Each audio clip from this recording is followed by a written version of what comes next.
Hello and welcome once again to the Waters and Stanton video channel. Been doing some work recently with the low power QRP.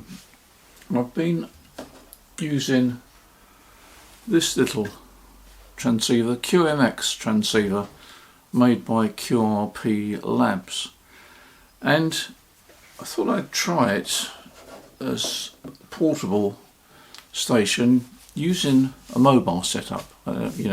Is a mobile setup when you're static mobile or portable? It doesn't really matter, does it? Basically, I got an Ampro 20-meter antenna and put that on a mag mount on top of the car, and we were away for a couple of days, so I thought a good chance to try this rig out. It covers SSB and CW. I was using it on CW, and it gives about 4 watts out on 20 meters. And I was very impressed with it actually. I had a number of contacts, and I'll show you a clip here, or a few video clips.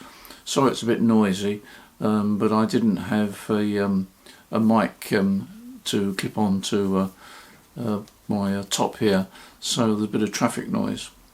But anyway, I think you'll get the idea. The first thing to do is to put the antenna on the roof. I'll just turn this round and you can see the Ampro antenna. Here we are. You've got the Ampro antenna on the roof of the vehicle. It's on a mag mount. I'll give you a tip actually, that if you want to get a mag mount off, don't try and get the mag mount off without an aerial on it. The aerial gives you leverage.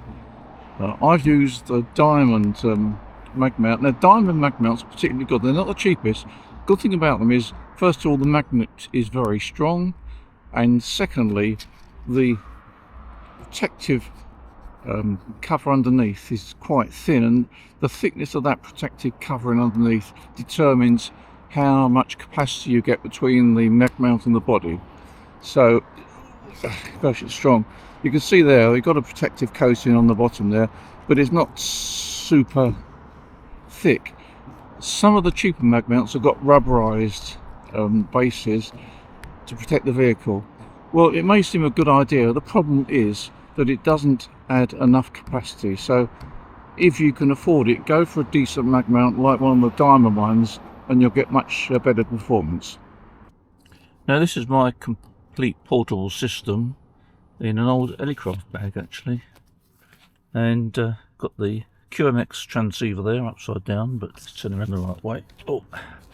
QMX transceiver there, battery there, which is an old Helicraft battery, but that's ideal. It gives me about 11.5 volts out, which is ideal for the QMX. My zoom antenna analyzer, an old pair of Apple earphones, headphones, whatever you like to call them, and a very basic but quite effective paddle key. That's my complete portable system. Very lightweight, but it works. Well, I'm hoping you can see the antenna analyzer. It's perfectly resonant at the low end of the 20-meter band, and that makes for a good combination with the transceiver, because I don't need an antenna matching unit. Right, well I've just worked the Spanish station EA1EX 559 on band, which is not particularly wonderful. This is about 4 o'clock in the afternoon on 20 meters. But you can see how compact the system is. I mean, this is about the size of a pack of cards, this QMX transceiver. Little tiny Morse key. This is made by MFJ. I'm not sure they make them now. It's pretty crude really, but it works.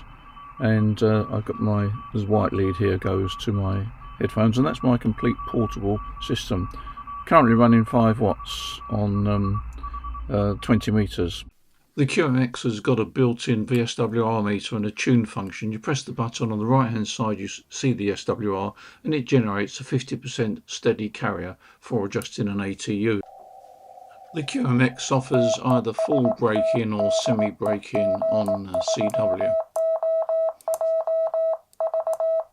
Adjusting the speed is easy. A tap on the left hand button and you're into the speed menu, and you can adjust the CW speed. It's that easy and that convenient. You've got 10 CW memories. A double tap on that right hand button brings up the memory, and another tap starts to send the message, in this case CQ. When it comes to CW menu items, there's quite a few. Let me just play through the whole range.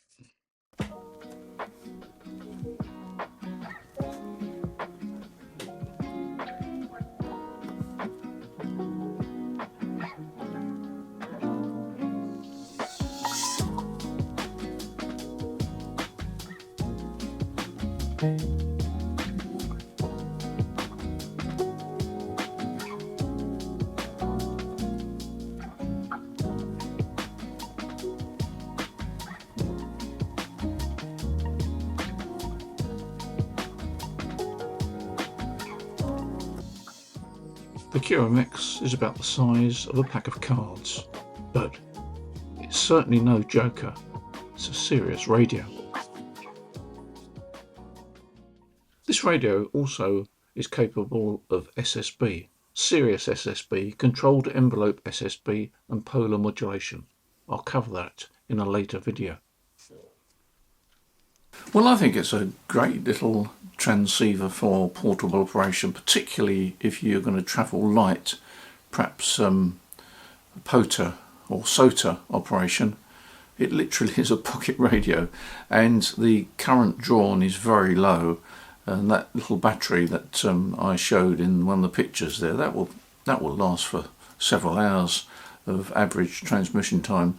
The QRP Labs radio is only available direct from QRP Labs. You can buy it as a kit and build it yourself. I wouldn't advise it as the first kit if you've never built a kit before. It's a bit advanced, but if you've done a bit of kit building, you can probably build your own. It may take you a couple of days because there's a lot of components to put there, and if you work into the late nights, you might make a few mistakes. Alternatively, you can have it ready built. If you order it ready built, then there is a waiting list. At the moment, I think they're delivering, we're shooting this video now in April, and they're delivering orders from October, so it gives you an idea of the waiting period, but it also gives you an idea of how popular it is.